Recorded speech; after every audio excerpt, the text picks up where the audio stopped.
Hello friends, कैसे हैं आप सब। मेरा नाम है धीरेन्द्र शुक्ला और स्वागत करता हूं आप सभी का हेलो धीरेन्द्र चैनल में। आज हम सी लैंग्वेज में लूप्स के बारे में पढ़ने वाले हैं। लूप्स किस लिए यूज किए जाते हैं, लूप्स का क्या काम होता है, हमने इन्हें किस लिए डेवलप किया है, इन सब चीजों के बारे में पढ़ेंगे। बेसिकली लूप्स का इस्तेमाल तब किया जाता है जब हमें एक से अधिक आउटपुट की जरूरत पड़ती है।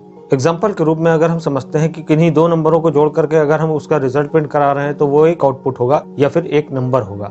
वहीं पर अगर हम किसी नंबर की टेबल को प्रिंट कराना चाह रहे हैं, जहां पर हमें लेट सपोज कि अगर 7 की टेबल है तो 7 की टेबल में 7 होगा, 14 होगा, फिर 21, 28, यानी कि मल्टीपल नंबरों को प्रिंट कराने की जरूरत पड़ रही है और बार बार प्रिंटिंग की जरूरत पड़ रही है। तो ऐसे केस में हम लूप का इस्तेमाल करेंगे। यहाँ पर हमें मल्टीपल आउटपुट्स को प्रिंट करने के लिए हमें मल्टीपल टाइम्स प्रिंटफ स्टेटमेंट को लिखने की जरूरत नहीं पड़ेगी। यहाँ पर हम लूप की मदद लेंगे और लूप के अंदर हम किसी स्टेटमेंट को या फिर सेट ऑफ स्टेटमेंट्स को लिख देते हैं अगर, तो लूप ऑटोमेटिकली उसे मल्टीपल टाइम्स एग्जीक्यूट कराने का काम करता है। लूप किस प्रकार से काम करेगा, लूप को हम अपने सी लैंग्वेज के प्रोग्राम में किस तरीके से यूज करेंगे, इसे किस तरीके से लिखना है, इन सभी चीजों के बारे में आज हम पढ़ने वाले हैं। तो चलिए ज्यादा देर न करते हुए शुरू करते हैं।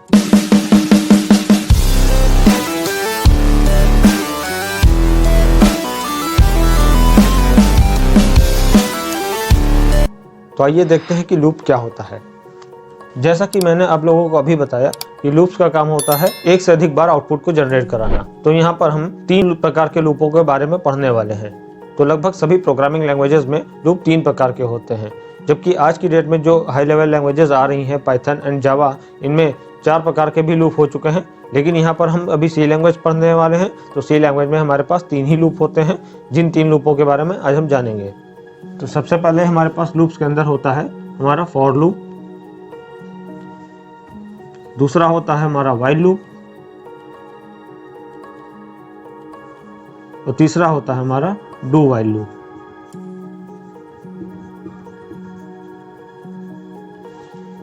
चलिए सबसे पहले पढ़ते हैं फॉर लूप के बारे में।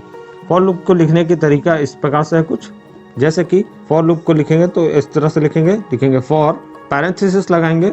यहाँ पर फॉर और पैरेंथेसिस के बीच में कोई स्पेस नहीं होगा। यहाँ पर हम सबसे पहले बताएंगे कि कहाँ से स्टार्ट करना है लूप को। तो हम यहाँ पर इसे कह सकते हैं इनिशियलाइजेशन, यानी कि स्टार्टिंग कहाँ से होगी, या फिर हम ये भी कह सकते हैं इसे कि स्टार्ट कहाँ से होगा। ये एक पहली चीज हो गई। फिर सेमीकोलन लगाते हैं इसमें, फिर बिना स्पेस के ही हम ये बताएंगे कि कहाँ तक हमारा लूप चलेगा, जिसे हम ये कह सकते हैं कि ये कंडीशन है, या फिर यूं कहें कि ये स्टॉप कहाँ पर होगा, सेमीकोलन। ये हमारी दूसरी चीज हो गई। इसी प्रकार से तीसरा चीज बताएंगे कि कितने कितने स्टेप इसको चलने हैं। ये हो गया तीसरी चीज। लास्ट में यहाँ पर सेमीकोलन नहीं लगता है। फिर कर्ली ब्रेस लगाएंगे और अंदर उन सेट ऑफ स्टेटमेंट्स को दे देंगे जिन्हें हमें बार बार चलाना है इस लूप की मदद से, और लास्ट में कर देंगे कर्ली ब्रेस को बंद। तो हमारा जो फॉर लूप होता है, यहाँ पर हम सबसे पहले फॉर लूप के पैरेंथेसिस लगाएंगे। पैरेंथेसिस के अंदर बताएंगे कि हम कहाँ से लूप को स्टार्ट करना चाहते हैं। सेमीकोलन लगाने के बाद हम बताएंगे कि कहाँ पर हम लूप को खत्म करना चाहते हैं या स्टॉप करना चाहते हैं, जिसमें हम एक कंडीशन देते हैं। उस कंडीशन की बार बार ये लूप चेकिंग करता है। जब तक ये कंडीशन ट्रू रहती है तब तक ये लूप चलता रहता है, और जैसे ही कंडीशन फॉल्स होती है लूप वहीं पर बंद हो जाता है। और तीसरा स्टेप हम ये देते हैं कि ये जब लूप चलेगा तो ये कितने स्टेप चलेगा, यानी कि हर एक कदम पर ये कितने कितने का इंक्रीमेंट या फिर डिक्रीमेंट करेगा। जैसे कि अगर हम 1 से लेकर 10 तक की नंबर्स को, यानी कि गिनतियों को प्रिंट कराना चाहते हैं, तो हम कैसे लिखेंगे, तो हमें कुछ ऐसे लिखना होगा। लिखेंगे फॉर, ब्रैकेट लगाएंगे। अब जितने भी लूप होते हैं, चाहे फॉर लूप हो, व्हाइल लूप हो या डू व्हाइल लूप हो, इनको इस तरीके से चलाने के लिए हमें एक वेरिएबल की मदद लेनी पड़ती है। अब ये वेरिएबल ABCD से लेकर के Z तक कोई भी आप वेरिएबल का इस्तेमाल कर सकते हैं, या फिर कोई मीनिंगफुल वेरिएबल लेना चाहें तो वो भी आप इस्तेमाल कर सकते हैं। तो यहाँ पर मैं एक वेरिएबल ले लेता हूँ। लेट सपोज कि हम x नाम का एक वेरिएबल लेते हैं। इस x वेरिएबल को जब आप प्रोग्राम बनाएंगे तो ऊपर डिक्लेयर करना पड़ेगा आपको।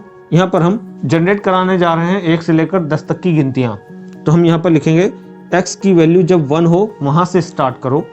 तो ये 1 से स्टार्ट होगा और कहां पर खत्म होगा, जब तक x की वैल्यू लेस देन या फिर इक्वल टू 10 ना हो जाए तब तक चलते रहो। तो जब तक x जो वेरिएबल है इसकी वैल्यू 1 से स्टार्ट होगी पहली बार, फिर ये चेक करेगा कि क्या 1 यानी कि x लेस देन या फिर इक्वल टू 10 है। सबसे पहली बार x की वैल्यू होगी 1, तो यहाँ पर कंडीशन चेकिंग के दौरान यहाँ पर x की वैल्यू 1 होगी, तो क्या 1 लेस देन इक्वल टू 10 है? हाँ है, 1 तो लेस देन ही है 10 से, इस वजह से ये कंडीशन हो गई ट्रू और अंदर जाएगा अपने करली ब्रेस में, जो भी हम स्टेटमेंट वहां लिखेंगे ये उसे एग्जीक्यूट कर देगा। अब अगली बार हमें क्या करना है, हमें स्टेप बताना है। हम स्टेप कैसे बताएंगे, हर बार जब x चलेगा तो 1 से 2 पर, 2 से 3 पर, 3 से 4 पर जाने के लिए एक एक की बढ़ोतरी करनी है, यानी कि एक एक इंक्रीमेंट करना है। तो जब हम सी लैंग्वेज में एक इंक्रीमेंट करना चाहते हैं तो हम कैसे लिखते हैं, या तो x बराबर x प्लस 1, यानी कि x की पुरानी जो भी वैल्यू है, जैसे कि फर्स्ट टाइम वैल्यू 1 है तो 1 में 1 इंक्रीमेंट कर दो तो हो जाएगा 2, और 2 जो भी आएगा उसको वापस उठा करके x वेरिएबल में ही असाइन कर दो, किसी नए वेरिएबल में नहीं, तो अगली बार x की वैल्यू 2 हो जाएगी। इसी तरीके से जब यहाँ पर 2 हो जाएगा तो 2 के बाद यहाँ पर जब 2 रखा जाएगा तो 2 प्लस 1 हो करके हो जाएगा 3, और 3 को वापस हम x वेरिएबल में ही असाइन कर देंगे, तो अगली बार जब यहाँ पर आएगा तो ये 3 को चेक करेगा। इसी प्रकार से 3 के बाद 3 में 1 जुड़ेगा तो 4 हो जाएगा, 4 को वापस x में रखेंगे, इस तरीके से लूप आगे बढ़ता रहेगा। तो हम यहाँ पर x बराबर x प्लस 1 भी लिख सकते हैं, या फिर इसका short hand method x plus equal to 1 भी लिख सकते हैं यहाँ पर, या फिर हम x प्लस प्लस ही क्यों ना करना चाहें तो हम ये भी कर सकते हैं। तो यहाँ पर हम x प्लस प्लस का यूज करने जा रहे हैं, जो कि पोस्ट फिक्स मेथड होता है, क्योंकि यहाँ पर वेरिएबल के बाद में इंक्रीमेंट का सिंबल लगा है तो ये पोस्ट फिक्स कहलाता है। तो इस प्रकार से हम अपने लूप को बनाएंगे, और अंदर हम क्या कराना चाहते हैं, हम अपने 1 2 3 4 जो नंबर हैं 10 तक की उनको प्रिंट कराना चाहते हैं, तो प्रिंटफ लिखेंगे अंदर। प्रिंटफ के लिए हमें %d लगाना है, फॉर्मेट स्पेसिफायर किसकी वैल्यू प्रिंट करनी है, x वेरिएबल की, तो हम यहाँ पे दे देंगे x वेरिएबल और करली ब्रेस को कर देंगे बंद। तो इस प्रकार से हम अपने यहाँ पर फॉर लूप को लिख सकते हैं, जो कि 1 से लेकर 10 तक की नंबर्स को जनरेट करेगा। चलिए ड्राई रन करके देख लेते हैं कि ये किस प्रकार से चलेगा। यहाँ पर देखिए, सबसे पहली बार जब लूप स्टार्ट होगा तो x इज इक्वल टू 1 है, तो x की वैल्यू जब 1 है तो सबसे पहली बार ये कंडीशन चेक हुई, क्या x यानी कि 1 लेस देन इक्वल टू 10 है, हाँ 1 तो लेस देन है 10 से, तो कंडीशन हो गई ट्रू। तो जब कंडीशन ट्रू होगी तो ये अपने ब्लॉक के अंदर जाएगा, जो कि करली ब्रेस स्टार्ट एंड क्लोज के बीच में है। ये पूरे ब्लॉक में गया और अंदर जाकर के x की वैल्यू को प्रिंट कर दिया, यानी कि आउटपुट 1 प्रिंट हो गया। पोस्ट फिक्स लगा है, इसकी वजह से जब ये लाइन एग्जीक्यूट हो जाएगी उसके बाद लूप घूम करके दोबारा अपने को चलाएगा और यहाँ पर एक इंक्रीमेंट करने जाएगा, तो अगली बार x की वैल्यू 1 से हो जाएगी, इंक्रीमेंट होकर के 2। फिर से कंडीशन चेक होगी, तो क्या 2 लेस देन इक्वल टू 10 है, कंडीशन ट्रू फिर से, क्योंकि 2 भी लेस देन है 10 से। इस वजह से जब कंडीशन दोबारा ट्रू हुई तो ये दोबारा अंदर गया और दोबारा x को प्रिंट किया, तो इस बार x की वैल्यू क्या है हमारे पास, 2 है, तो ये 2 प्रिंट हो जाएगा। अगली बार दोबारा ये घूमकर खुद को चलाएगा, ऊपर जब दोबारा गया तो ये पोस्ट फिक्स होने की वजह से अब ये बाद में एक इंक्रीमेंट और हो गया, तो हो गया 3। फिर से यहाँ पर चेक की गई कंडीशन, क्या 3 लेस देन इक्वल टू 10 है, 3 ऑलवेज लेस देन 10, तो यहाँ पर फिर से ट्रू हो गई कंडीशन, फिर से यहाँ पर 3 प्रिंट हुआ। फिर से ये घूम करके ऊपर जाएगा और 3 में एक और बढ़ा देगा, 4 हो जाएगा। फिर से चेक हुआ कि 4 लेस देन इक्वल टू 10 है, हाँ है, तो फिर से ये अंदर गया, 4 को प्रिंट किया। इस प्रकार से ये लूप बार बार चलता रहेगा, 5 प्रिंट करेगा, 6 प्रिंट करेगा, 7 8 9, और जैसे ही अगली बार 10 होगा तो इंक्रीमेंट होने के बाद जब ये 10 हो गया तो यहाँ पर 5 6 7 8 9 और अगली बार 10 हो गया। जैसे ही यहाँ पर x की वैल्यू 10 हुई तो यहाँ पर फिर से चेकिंग हुई, क्या 10 लेस देन इक्वल टू 10 है, तो इस बार 10 लेस देन नहीं है लेकिन इक्वल टू तो है। यहाँ पर लेस देन और इक्वल टू में से दोनों में से कोई भी एक चीज अगर होती है तो ये कंडीशन ट्रू मानी जाएगी।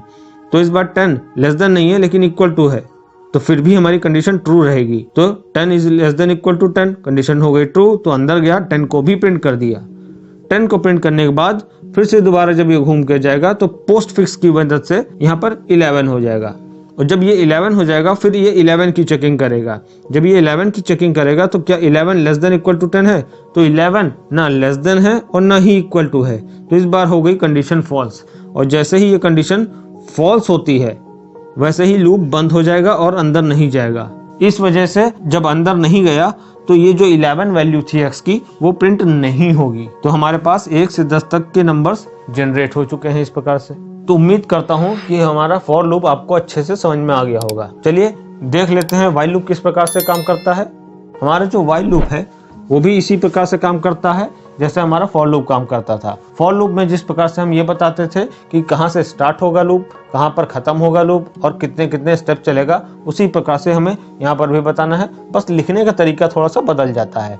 आइए देखते हैं यहाँ पर हम अपने लूप कहाँ से स्टार्ट होगा ये हम सबसे पहले ही लाइन में बता देते हैं। लेट सपोज कि अगर x वेरिएबल लिया है तो यहाँ पर हम x की वैल्यू 1 ऊपर ही लिख देंगे, सेमीकोलन लगाएंगे लास्ट में, फिर लिखते हैं यहाँ पर वाइल, फिर ब्रैकेट बनाएंगे, कोई स्पेस नहीं होगा बीच में। यहाँ पर लिखेंगे अपनी कंडीशन को जो कि हमने दूसरे नंबर पे लिखी थी फॉर लूप में कि x is less than equal to 10।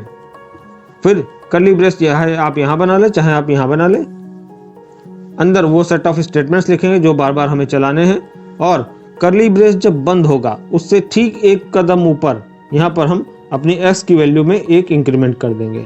यानी कि जब वाइल लूप लिखा गया तो इनिशियलाइजेशन का काम यहाँ पर हुआ, कंडीशन चेकिंग का काम हम ब्रैकेट के अंदर करेंगे, और जो इंक्रीमेंट हो रहा था यानी कि जो हमारा फॉर लूप में स्टेप लिखा था थर्ड वाला, वो हमने यहाँ पर कर्ली ब्रेस बंद होने से ठीक एक कदम ऊपर लिखा है।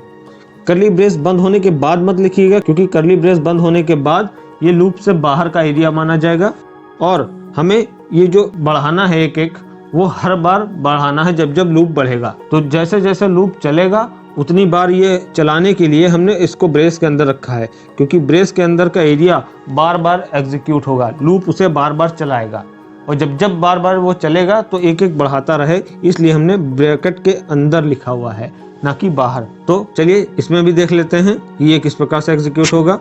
अंदर हम यहाँ पर सबसे पहले आकर के प्रिंटफ स्टेटमेंट लिख लेते हैं अपना, प्रिंटफ %d और x वेरिएबल। यहाँ पर फिर से x की वैल्यू 1 से स्टार्ट हुआ, क्या 1 लेस देन इक्वल टू 10 है? हाँ है, तो कंडीशन हो गई ट्रू, तो अंदर गया x को प्रिंट किया यानी कि 1 प्रिंट हो गया, और 1 प्रिंट होने के बाद x की वैल्यू में एक इंक्रीमेंट हो गया, तो x की वैल्यू जो कि 1 थी 1 से हट करके अब 2 हो जाएगी। अगली बार फिर से ये खुद को रिपीट करेगा और यहाँ पर x की वैल्यू 2 हो जाएगी। क्या 2 लेस देन इक्वल टू 10 है? कंडीशन ट्रू, फिर से 2 को प्रिंट किया, 2 प्रिंट होने के बाद एक बढ़ा दिया, x की वैल्यू में एक इंक्रीमेंट हो गया। फिर से 3 हुआ तो फिर से घूम के गया और फिर से खुद को रिपीट करेगा। क्या 3 लेस देन इक्वल टू 10 है? कंडीशन फिर से true, 3 is less than equal to 10। तो यहाँ पर आए, x को प्रिंट किया यानी कि 3 प्रिंट हो गया इस बार, और 3 में एक प्लस होकर के 4 हो गया। अगली बार दोबारा घूम के जाएगा तो 5 हो जाएगा, तो 5 less than equal to 10, condition true, 5 print हुआ, 4 के बाद 5 प्रिंट होने के बाद फिर से एक इंक्रीमेंट करके यहाँ पर हमने 6 कर दिया।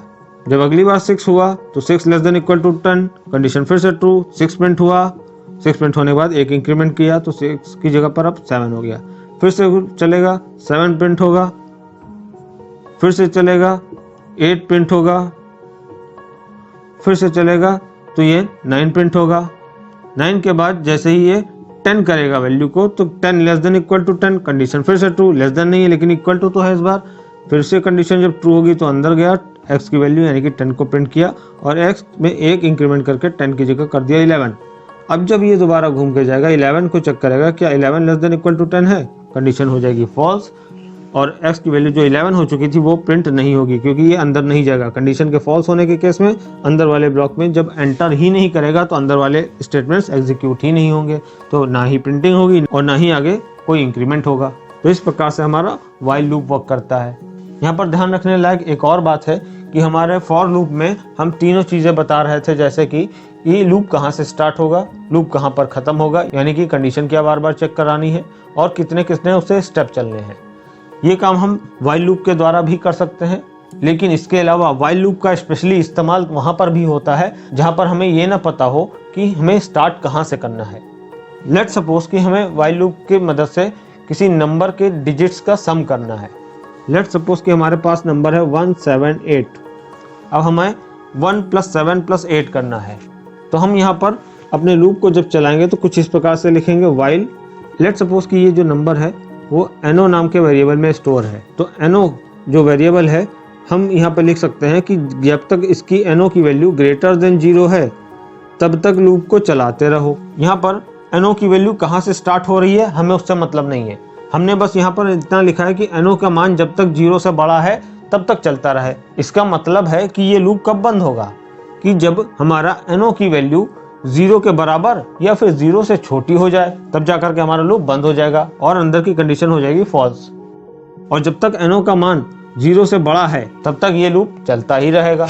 तो हम यहाँ पर करेंगे क्या, यहाँ पर अंदर सभी सेट ऑफ स्टेटमेंट्स को लिखेंगे और जब हमें लूप को रोकना है तो हमें करना क्या होगा कि NO की वैल्यू 0 के बराबर या 0 से छोटी करनी पड़ेगी, तभी जाकर के लूप बंद होगा। तो यहाँ पर इतना तो अंडरस्टूड ऑटोमेटिकली हो गया कि NO का मान बदलना पड़ेगा बार बार और घटाते हुए कम करना पड़ेगा, और जब ये कम होगा तभी कभी ना कभी जाकर के ये 0 होगा और तभी हमारा लूप बंद होगा। क्योंकि NO का मान अगर हम चेंज नहीं करेंगे तो ये लूप कभी रुकेगा ही नहीं, क्योंकि NO के अंदर हमेशा 178 पड़ा ही रहेगा और ये लूप हमेशा चलता ही रहेगा। तो ऐसा कभी भी कंडीशन आप गलत लगाते हैं जिसकी वजह से लूप हमेशा चलता ही जा रहा है, चलता जा रहा है, कभी वो रुक नहीं रहा है, तो ऐसे लूप को इंडेफिनिट लूप भी नाम दिया गया है। चाहे वो फॉर लूप हो, चाहे वो वाइल लूप हो, चाहे वो डू वाइल लूप हो, कंडीशन को गलत लगाने की वजह से या फिर किसी भी कारण की वजह से अगर लूप हमारा रुक नहीं रहा है और वो चलता ही जा रहा है, ऐसे केस में उस लूप को इंडेफिनिट लूप बुलाया जाता है। तो हमारा ये लूप भी इंडेफिनिट लूप में ना फंसे, यानी कि ये लगातार ना चलता रहे, इसके लिए हमें NO का मान बदलना पड़ेगा और NO का मान जब हम बदलेंगे तभी वो जा करके कभी ना कभी 0 होगा, और जब 0 होगा तभी जा करके हमारा लूप कभी ना कभी रुकेगा, यानी कि स्टॉप होगा। तो यहाँ पर हम बस अपने लूप से इतना कह रहे हैं कि NO का मान जब तक 0 से बड़ा है तब तक वो चलता रहे। कितनी वैल्यू से स्टार्ट होगा हम ये नहीं बता रहे हैं, कितना हर बार इंक्रीमेंट होगा हम ये भी नहीं बता रहे हैं। हमारा काम है इस NO की वैल्यू को बार बार चेंज करना और घटाते हुए कभी ना कभी इसकी वैल्यू को 0 तक ले जाना। हम ऐसा लॉजिक यहाँ पर अंदर लिखेंगे। क्या होता है, कैसे होता है, अगर मैं अभी आप लोगों को बताऊंगा तो आप लोग काफी ज्यादा कंफ्यूज हो जाएंगे, क्योंकि ये काफी एडवांस स्टेप है, ये हम लोग बाद में पढ़ेंगे। फिलहाल आप लोग इतना जान लीजिए कि वाइल लूप का स्पेशली इसलिए बनाया गया है ताकि हम इसको उस जगह पर इस्तेमाल कर सकें जब हमें ये ना पता हो कि हमें लूप को अपने स्टार्ट कहाँ से करना है। तो चलिए आगे बढ़ते हैं और समझ लेते हैं कि डू वाइल लूप किस प्रकार से काम करता है। फॉर लूप और वाइल लूप की तरह डू वाइल लूप भी लिखा जाता है। ये भी उन्हीं तीनों चीज़ों पर काम करता है कि स्टार्ट कहाँ से करना है, कंडीशन क्या बार बार चेक करनी है और कितने कितने स्टेप चलने हैं। बस यहाँ पर अंतर कितना है कि यहाँ पर भी लिखने का तरीका थोड़ा सा बदल जाता है।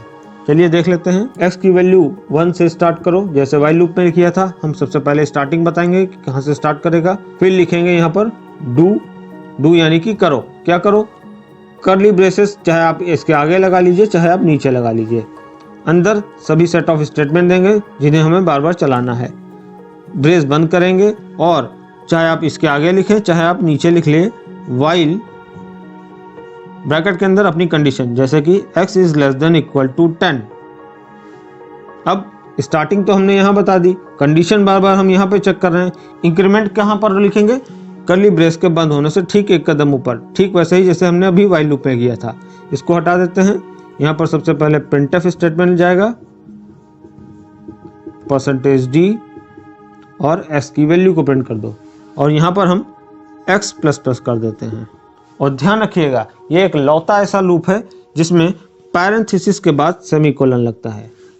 वाइल के बाद ध्यान रखना है कोई स्पेस नहीं होगा, लास्ट में हमें यहाँ सेमीकोलन लगाना है। ये सेमीकोलन फॉर लूप और वाइल लूप में कहीं भी नहीं लगता है। जब हम लिखते थे फॉर ब्रैकेट के अंदर सभी चीजें और आखिरी में सेमीकोलन नहीं लगता है। इसी प्रकार से जब हम लिखे थे वाइल वाले लूप को तो यहाँ पर भी ब्रैकेट के बाद कोई सेमीकोलन नहीं लग रहा था, लेकिन हमारे वाइल लूप में लास्ट में सेमीकोलन लगता है।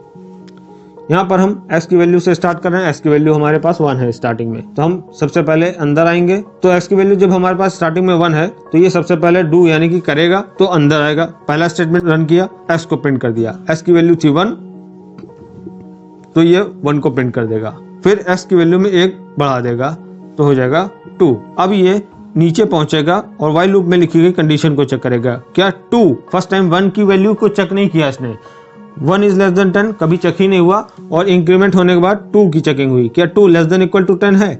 हाँ है, कंडीशन हो गई ट्रू। तो फिर से ये खुद को रिपीट करेगा और यहाँ पर आएगा डू के पास, और यहाँ से फिर अंदर जाएगा, 2 को प्रिंट कर देगा। प्रिंट करने के बाद एक इंक्रीमेंट हो गया तो x की वैल्यू 2 से हो गई 3 होने के बाद फिर से गया, इसकी चेकिंग करी, क्या 3 लेस देन इक्वल टू 10 है, कंडीशन ट्रू, तो यहाँ पर 3 की प्रिंटिंग हो गई। फिर से खुद को रिपीट करेगा, रिपीट करने पर यहाँ पर s की वैल्यू यानी कि ये 3 जो है ये वाला 3 प्रिंट हो जाएगा। 3 प्रिंट होने के बाद s में एक इंक्रीमेंट होकर के 4 हो जाएगा।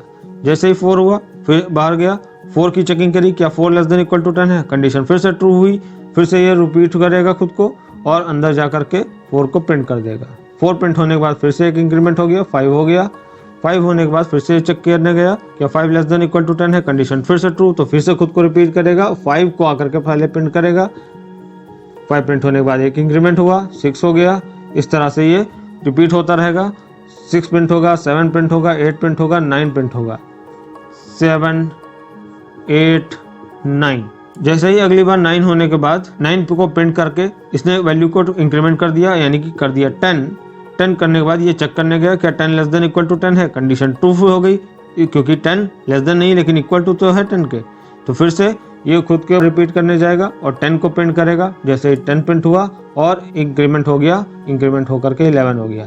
अब 11 की जब चेकिंग करेगा तो 11 less than equal to 10, condition false, क्योंकि 11 ना ही लेस देन है ना ही इक्वल टू है 10 के। तो अब खुद को रिपीट करने के लिए दोबारा घूमकर नहीं जाएगा, यहीं पे रुक जाएगा। फिर से हमें 1 से लेकर के 10 तक के सभी नंबर्स मिल चुके हैं। यहाँ पर आप लोगों ने अगर गौर किया हो तो एक बात ध्यान रखने वाली है कि डू व्हाइल लूप थोड़ा सा गलत काम करता है, जिसकी वजह से सी लैंग्वेज के बाद जावा के अंदर तो ये है, लेकिन आने वाली जावा के जो नए वर्जन है और आने वाली जितनी भी नई प्रोग्रामिंग लैंग्वेजेस हैं जैसे कि पाइथन, उनमें से डू व्हाइल लूप को हटा दिया गया है, क्योंकि ये एक गलत काम करता है। और वो क्या गलत काम है, चलिए देख लेते हैं इसमें कि यहाँ पर ये लूप स्टार्ट करते समय हमारी एक वैल्यू ले रहा है।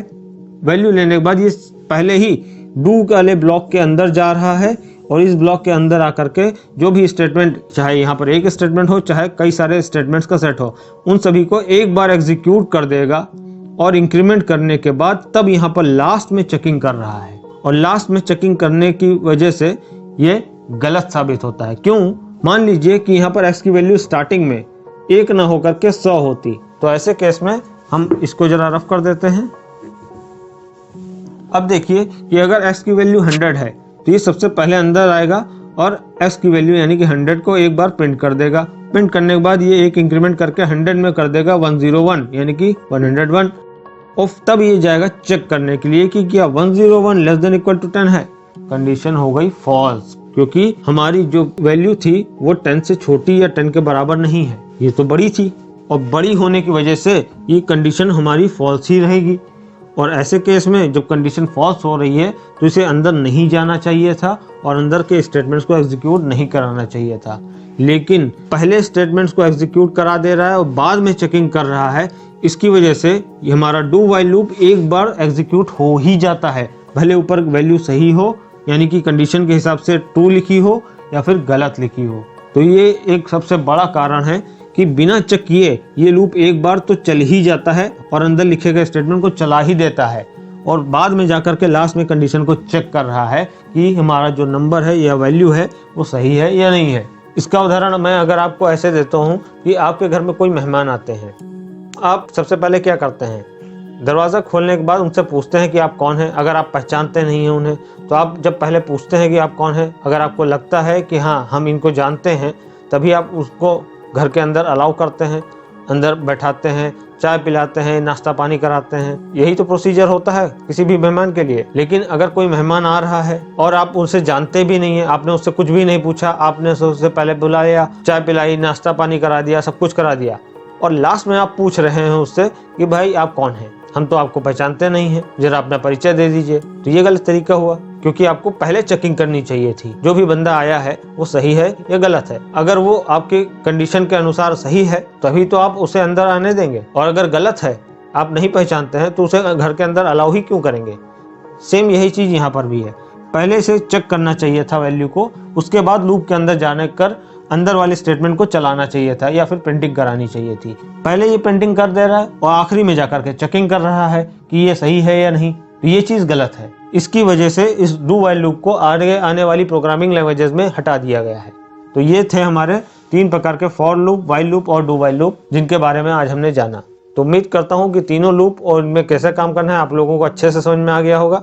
आज मैंने इन तीनों लूपों के बेसिक्स को समझाया है, ये किस प्रकार से यूज किया जाता है ये आप लोगों को बताया। इन तीनों ही लूपों को हम और अच्छे से जानेंगे, इनके ऊपर मैं सेपरेट वीडियो बनाने वाला हूँ। आने वाली वीडियोस में हम इन तीनों लूपों के बारे में डिटेल में जानेंगे और समझेंगे कि ये तीनों लूप किस प्रकार से काम करते हैं। तो आपकी कंफ्यूजन्स को दूर करने के लिए चलिए अब चलते हैं लैपटॉप की स्क्रीन पर और वहां पर भी देख लेते हैं ये तीनों लूप किस प्रकार से काम करते हैं। तो हेलो फ्रेंड्स, अब हम आ गए हैं अपने लैपटॉप की स्क्रीन पे। तो चलिए सबसे पहले ओपन कर लेते हैं टर्बो C++। ये रहा बॉटम में हमारा टर्बो C++ का आइकन। डबल क्लिक करते हैं हम इसके ऊपर और ये हमारा टर्बो C++ ओपन हो रहा है। यहाँ पर हम स्टार्ट टर्बो C++ के ऊपर क्लिक करेंगे और ये हमारा टर्बो C++ ओपन होने वाला है। यहाँ पर आकर के सबसे पहले फाइल में जाएंगे और न्यू फाइल लेंगे। न्यू फाइल लेने के बाद हम राइट हैंड साइड पर ये देखिए ऊपर ये अप एरो दिख रहा है, इसके ऊपर करेंगे क्लिक ताकि ये हमारी ब्लू वाली विंडो पूरी स्क्रीन पर हो जाए। क्लिक करने के बाद अब हम यहाँ पर अपना प्रोग्राम लिखते हैं। सबसे पहले हम लगाएंगे #include studio.h #include conio.h void main curly braces लगाएंगे और यहाँ पर अब हमें लूप पढ़ने जा रहे हैं। तो हम लूप के लिए सबसे पहले एक वेरिएबल ले लेते हैं इंटीजर। लेट सपोज कि i नाम का वेरिएबल लेते हैं हम। यहाँ पर स्पेस रखना होगा हमें। नीचे आएंगे CLR फंक्शन लगाएंगे।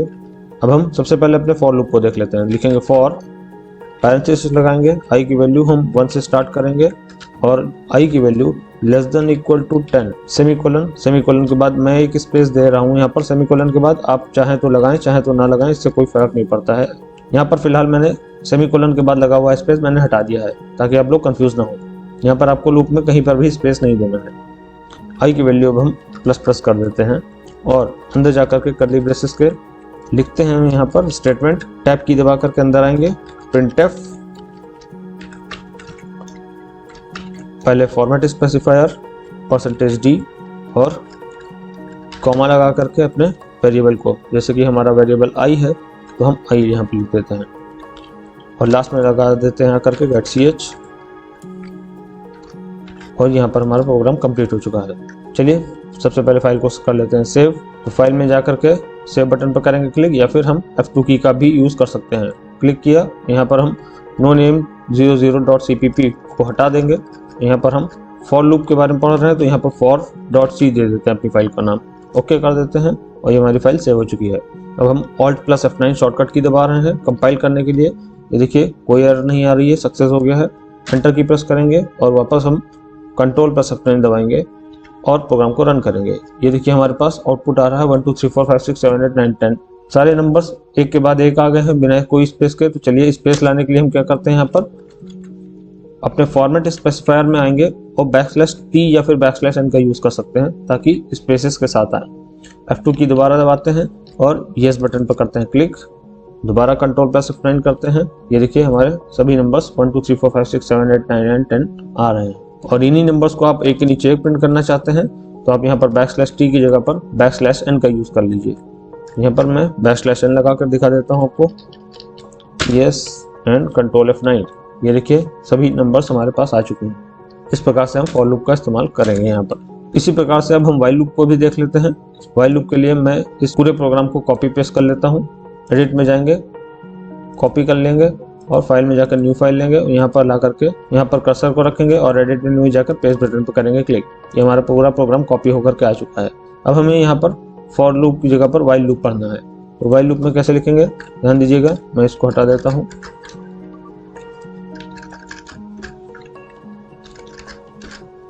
लिखेंगे व्हाइल i की वैल्यू <= 10 रहे तब तक चले और i की वैल्यू 1 आप चाहे तो इक्वल टू करके 1 यहाँ डिक्लेरेशन के टाइम पर भी दे सकते हैं या फिर आप यहाँ से हटा करके CLR SCR के नीचे आएंगे और यहाँ पर हम व्हाइल लूप से पहले i = 1 यहाँ पर भी दे सकते हैं। आप जहाँ पर भी लिखना चाहें आप वहाँ पर भी लिख सकते हैं। चाहे आप डिक्लेरेशन के समय पर आप इक्वल टू करके 1 देना चाहें तो वो भी आप दे सकते हैं और या फिर व्हाइल लूप के लगाने से जस्ट एक कदम ऊपर भी अगर आप वैल्यू देना चाहते हैं 1 i की तो वो भी आप दे सकते हैं। तो स्टार्ट कहाँ से होगा लूप, i की वैल्यू 1 से होगा, ये हमने बता दिया। कंडीशन कौन सी बार बार चेक होगी ये हमने यहाँ पर बता दिया और अब हम स्टेप बताना है हमें।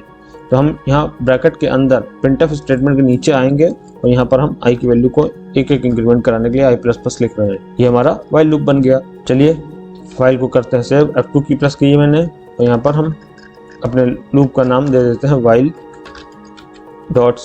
ध्यान रखिएगा जैसा आप काम कर रहे हैं जिस फाइल के अंदर अपनी फाइल का नाम भी उसी तरह से मीनिंगफुल दीजिएगा। जैसे कि हम यहाँ पर व्हाइल लूप पढ़ने जा रहे हैं तो हमने while.c नाम दिया अपनी फाइल का।